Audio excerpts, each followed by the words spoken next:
कि महाकाल महाराज की शरण में आने का सौभाग्य मिला।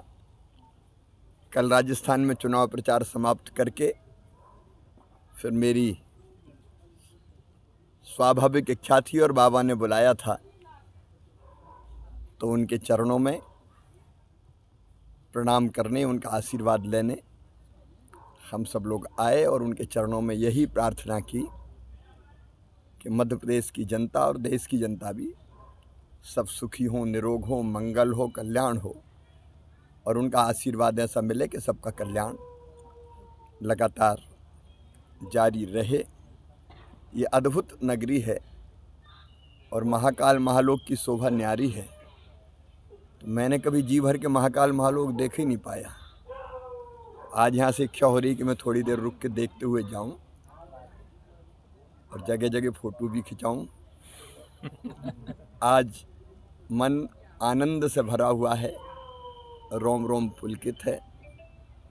बाबा का आशीर्वाद, माँ हरसिद्धि मैया का आशीर्वाद, मंगलनाथ जी का आशीर्वाद, यही काम करने की नई ताकत और ऊर्जा प्रदान करता है। देखिए, मानव जीवन का सदुपयोग हो, सफल और सार्थक हो, और वो होता है लोगों की सेवा में, भारत माता के चरणों की सेवा में। इसी भाव से भारतीय जनता पार्टी के हम सब कार्यकर्ता हैं, क्योंकि भारतीय जनता पार्टी ही अपने देश को प्रधानमंत्री श्रीमान नरेंद्र मोदी जी के नेतृत्व में एक वैभवशाली, गौरवशाली, संपन्न, समृद्ध और शक्तिशाली भारत का निर्माण हो रहा है। और उस निर्माण में हम सब भी यथाशक्ति अपना अपना योगदान देते हैं। एक बार बाबा के चरणों में प्रणाम और मध्य प्रदेश की जनता के चरणों में भी प्रणाम। सीएम साहब, 5 राज्यों में चुनाव चल रहे हैं, क्या लगता है आपको? आप जब भी बाबा महाकाल के दरबार में आए, भरपूर आशीर्वाद मिला है, इस बार क्या लग रहा है? यहाँ आके मैं सब भूल जाता हूँ, लेकिन जो लग रहा है, नरेंद्र मोदी जी भारत को भगवान का वरदान है और उनके नेतृत्व में जितनी प्रगति अपने देश की हुई है वो अकल्पनीय और अद्भुत है। मैंने पहले पढ़ा था बचपन में, भारतीय संस्कृति के 6 स्वर्णिम अध्याय।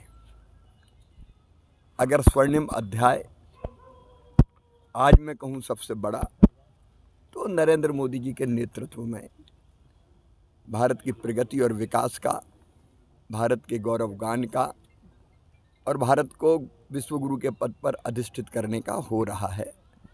और हम सब को ये अंदर से आत्मसंतोष है कि हम भी अपना उसमें योगदान दे पा रहे हैं। और मेरा पूरा विश्वास है कि भारतीय जनता पार्टी भारत के वैभव, गौरव को आगे बढ़ाने के लिए और भौतिकता की अग्नि में दग्ध विश्व मानवता को शाश्वत शांति के पथ का दिग्दर्शन कराने के लिए भारतीय जनता पार्टी को भारी सफलता सभी राज्यों में मिलेगी। और 2024 में श्रीमान नरेंद्र मोदी जी के नेतृत्व में फिर केंद्र सरकार बनेगी। देश आगे बढ़ रहा है, देश आगे बढ़ता रहेगा। कल राजस्थान में मतदान है, पनौती शब्द पर आप क्या कहेंगे? ये कांग्रेस का मानसिक दिवालियापन नहीं है, उनकी बुद्धि मारी गई है। जाको प्रभु दारुण दुख दे ही, ताकि मति पहले हर ले ही। और पूरे देश की आंखों में, जनता की आंखों में आंसू थे भारत की हार पे, लेकिन ये इसलिए खुश हो रहे थे कि मोदी जी चले गए, भारत हार गया, मजा आ गया।